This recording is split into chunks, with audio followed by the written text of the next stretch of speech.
everybody, welcome back to my channel. I am Meg from Lubbly Jubbly Furniture, and if you're new here, welcome. Today I am giving this dresser a makeover. It was a outdated piece that was given to me by a friend, and I knew as soon as I saw it that I wanted the details covered up, so I used wood filler to do that. I used the DAP Pro wood filler, and I had a glove on and just filled in all of the details so that they wouldn't show up when I go to prime and paint. So once I had all three of the drawers with the details filled in, I then got my orbital sander and started to sand off the wood filler, making sure that each one was really, really smooth. So something happened here.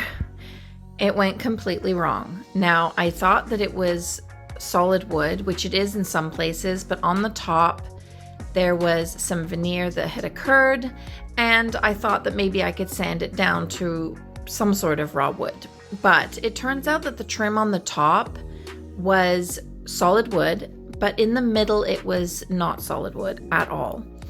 So what happened was I filled in the patch that I had sanded with wood filler and then sanded the top so that it was nice and smooth. So as you can see here, I have been scuff sanding the entire piece with a sanding block, just so that the whole piece is just a little bit scuffed, but not too much that you're going through the previous stain. That way you won't get bleed through. I laid out all of the drawers on the floor and then wrapped it with the painter's plastic tape so that I don't get any spray paint onto the outside of the drawers or in the inside. I had also put some green tape over the holes so that it doesn't go in the inside as well.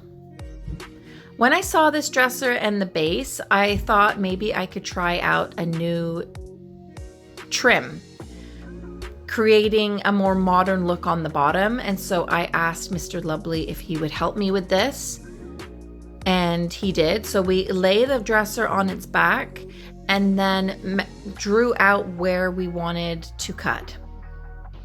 As you can see here, he's just cutting along the pencil line that we had created.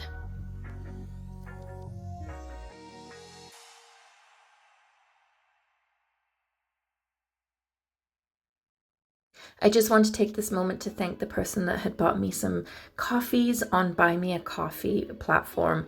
Thank you so much. It made my day and I really, really appreciate it. So thank you so much for your support.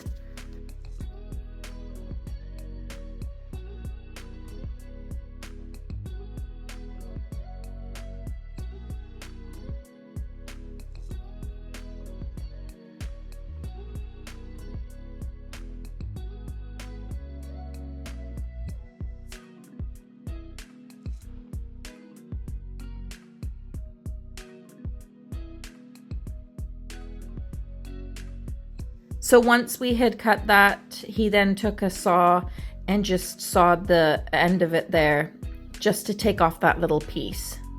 That way it was creating a really straight line.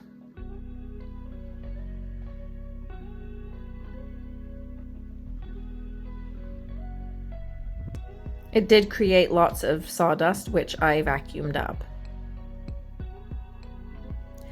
I then took my orbital sander and sanded the trim nice and smooth on the top and then along the edge as well where it was cut.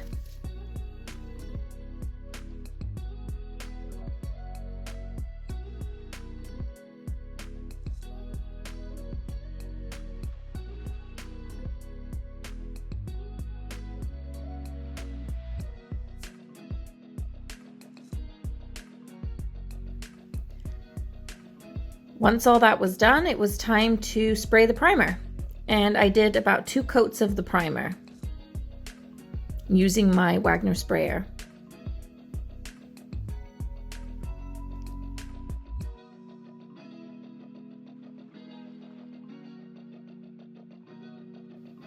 And then once that was dry, I sanded in between each primer coat with 220 grit sanding paper, and then I started to paint. I absolutely loved this color. It's sort of a dark olive green, I will put this paint in my description, and I also have a code for 10% off of this Cottage Paint brand if you'd like to try it out. That will also be in my description. So as you can see here, I had used wood filler on several places, and that is because I could still see some of the grooves and dents from the wood filler in the details. But if you do find that you're having too many show, what a good idea is to do, which I did, is to place a transfer or tissue paper over the top. As you can see up on the top there, I did sand along the edges. I wanted the trim, knowing it was solid wood, to show off, but it had a line that I didn't want there because it made the top look uneven. So what I did is sanded down the edge, and it turned out really, really perfect. You can also see here I'm spraying over the wood filler that I had sanded down, but it's still a little bit bumpy, and that's where the transfer designs come into.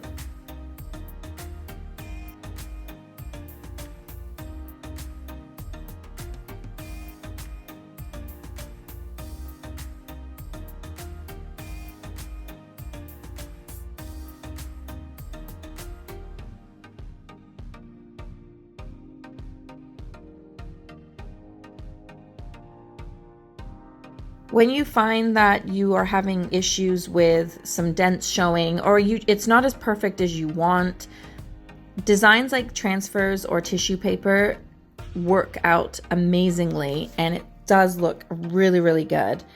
And I had these midi transfers, and I used 3 of each pack. So 3 comes in a pack, and I had ordered 3 packs. So I used 1 of each design and placed them like this onto the drawer. So I made sure that I lined it all up. I used 1 design on this drawer, another design on the other 2 drawers as well. So each one looked different. Once I had it all lined up, I took off of the white film at the back, and I also measured it to make sure it was going to fit as well. Once it's all lined up and you have it where you want, you're going to use the tool it comes with just to rub the transfer on like this.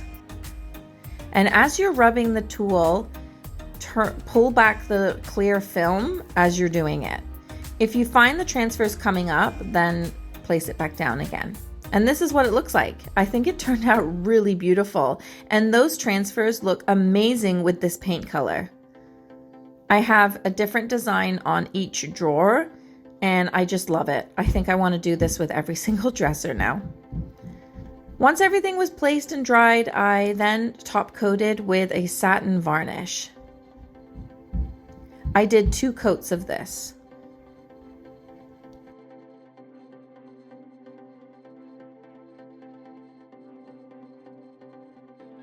Here's a look at it quickly before, and then here's what it looks like afterwards. So I used the original hardware for the top 3 drawers, and then on the bottom 2, I put new hardware. This dresser, I absolutely love. It turned out amazing. The designs on the drawers look really good, and the trim looks amazing with the new modern look, especially with that top trim as well. Thank you so much for watching, and take care.